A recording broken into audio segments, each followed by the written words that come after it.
Human lesson exercise 7th question make a diagram to show the hypermetropia is corrected.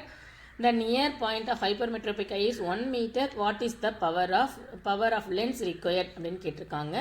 So நமக்கு near பாயிண்ட்டாக இருந்துச்சுன்னா நாம் எப்போதுமே அவங்களே இங்கே அசியூம் கொடுத்துருக்காங்க. கொடுக்கலனா கூட நம்ம ஹைப்பர்மெட்ரோபியானா யூவை நாமளே -25 சென்டிமீட்டர்னு வச்சுக்கணும். அவங்க கொடுத்துருக்கிற இந்த 1 மீட்டர்லேருந்து தான் நமக்கு என்ன தெரியும் அதனால் அதை வீன்னு வச்சுக்கணும். ஓகேவா? ஸோ இப்போ ஹைப்பர்மெட்ரோபியா அப்படின்னா நீ என்ன தெரிஞ்சுக்கணும்னு பார்த்தா யூ கண்டிப்பாக -25 சென்டிமீட்டர் தான். வி வந்து கொஸ்டினில் இருக்கிறது அது 1 மீட்டரில் கொடுத்துருக்காங்க. இது சென்டிமீட்டராக இருந்தால் இதையும் சென்டிமீட்டராக தான் மாற்றிக்கணும். எப்போதுமே நம்ம எஃப் சென்டிமீட்டரில் கால்குலேஷன் போடும்போது சென்டிமீட்டராக இருக்கணும். அதனால இந்த மீட்டர் நம்ம என்னவா மாற்றிக்கிறோம், சென்டிமீட்டராக மாற்றிக்கிறோம். 1 metre is equal to 100 centimetre. ரெண்டுமே சைனில் மைனஸில் இருக்குது. அப்படியே கொண்டு போய் ஃபார்முலாவில் சப்ஸ்டியூட் பண்ணுறோம். 1/f is equal to 1/v minus 1/u. 1/f is equal to minus, இந்த மைனஸ் எப்போதுமே நியூமரேட்டரில் போட்டுக்கணும். -1/100 ஃபார்முலாவில் வர மைனஸ் யூக்கான அது மைனஸ் இங்கே இருக்குது. இது 100 இது 25னா எல்சிஎம் எடுக்கணும். 25 100 மாற்றத்துக்கு போத் சைடு இன்ட்டு 4 பண்ணிக்கிறோம். இப்போ இது -1 மைனஸ் ஆஃப் மைனஸ் ப்ளஸ் ஆகிடும். +4 ஹோல் டிவைட் பை 100. மைனஸும் ப்ளஸ் இருந்தால் சப்ட்ராக்ட் பண்ணிட்டு பெரிய நம்பர் சைன் போடுவோம். இப்போ 3/100 ஆன்சர் கிடைக்கும். ஓகேவாப்பா?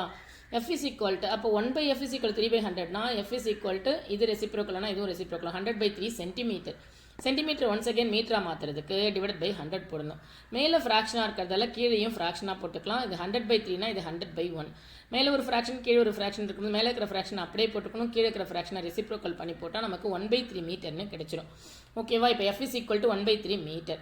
பவர் இஸ் ஈக்குவல் டு என்ன 1/f இன் மீட்டர். இப்போ 1 டிவைட் பை 1/3 போட்டால் திரும்பியும் கீழே ஃப்ராக்ஷன் இருக்கிறதால மேலே கொண்டு வரும்போது ரெசிப்ரோக்கல் ஆகும். அப்போ ஆன்சர் என்ன கிடைக்கும்னா 3 டயாப்டர் கிடைக்கும்.